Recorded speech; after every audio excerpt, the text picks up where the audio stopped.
पिछले 1 वीक से आपने काफ़ी न्यूज़ सुनी होगी मालदीव के बारे में, लक्षद्वीप के बारे में। तो मैं इसी टॉपिक के बारे में भी बात करना चाहूँगा। तो मैं ये बात करना चाहूँगा कि एक्चुअली में क्या लक्षद्वीप रेडी है मालदीव के जो भी टूरिस्ट आने वाले हैं उनको अकोमोडेट करने के लिए। एक्चुअली में लक्षद्वीप उसके लिए प्रिपेयर है कि नहीं है। तो मैं उसके कुछ फैक्ट बताना चाहूँगा कि जो लक्षद्वीप है, अभी वहाँ पे कोई इतना बड़ा एयरपोर्ट नहीं है जहाँ पे कि सभी टूरिस्ट जा सकें। लक्षद्वीप में अगर आपको जाना भी होता है ना, तो पहले आपको कोची जाना पड़ता है। कोची से आपको शिप्स लेके जाना पड़ता है, अभी जो रिसेंटली अभी जाना पड़ता है। और सबसे मेन बात है, जो लक्षद्वीप का एरिया है वो भी 32 किलोमीटर का एरिया है, जो टोटल लैंड एरिया है। और 36 आइलैंड है वहाँ पर। जो 32 किलोमीटर है वो इतना भी वेल डेवलप्ड नहीं हुआ है। तो जो ये कंट्रोवर्सी हुई है उसके बाद ही मतलब ताज ने भी वहाँ पे 2 होटल बनाने के लिए बोला है। और इजराइल भी सामने आया कि हम डिसैलिनेशन प्लांट लगाएंगे ताकि ड्रिंकिंग वाटर की जो वहाँ पे करंट है उसको रिजॉल्व किया जा सके। तो अभी लक्षद्वीप को डेवलप होने के लिए कम से कम 3 से 4 साल लगेंगे।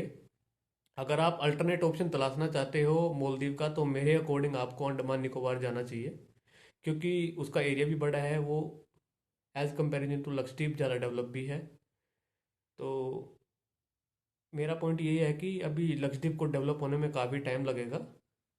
और जो मालदीव का सबक सिखाने का जो हमारा मकसद था वो तो हम काफ़ी हद तक फुलफिल कर चुके हैं।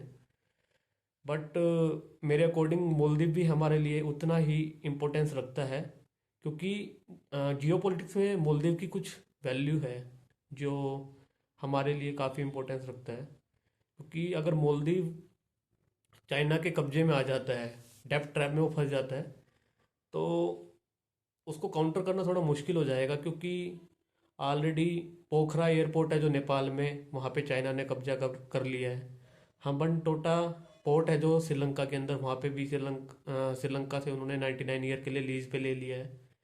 अगर मालदीव भी उसके ट्रैप में फंस जाता है तो काफ़ी हमारे लिए जियोपॉलिटिकल सेटबैक हो सकता है। तो ऐसा नहीं है कि हम उसको दरकिनार कर सकते हैं, हमें उसे एज ए फ्रेंडली कंट्री ही ट्रीट करना पड़ेगा। बट हाँ, अगर हम टूरिस्ट डेस्टिनेशन का ऑप्शन तलाश रहे हैं तो Andaman as comparison to Lakshadweep ज़्यादा बेटर ऑप्शन है।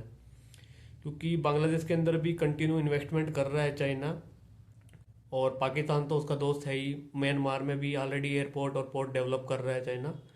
तो हम ऐसा नहीं है कि अभी हिंद महासागर में हमारी डोमिनेंस है, क्योंकि 90% ऑफ जो चाइना का ट्रेड होता है वो स्टेट ऑफ मलक्का से होता है, जो अंडमान निकोबार के पास से गुजरता है। तो अभी उसको हमारे ऊपर पूरा निर्भर रहना पड़ेगा। तो हम मालदीव को भी बायकॉट नहीं कर सकते हैं। मालदीव को सबक सिखाना था। एज ए इंडियन हमने वो सबक सिखा दिया है। बट मुझे लगता है कि लक्षद्वीप को अभी डेवलप होने में काफ़ी टाइम लगेगा।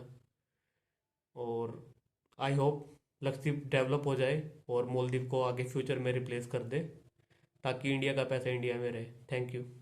और आपका इस पे क्या ओपिनियन आप शेयर कर सकते हैं।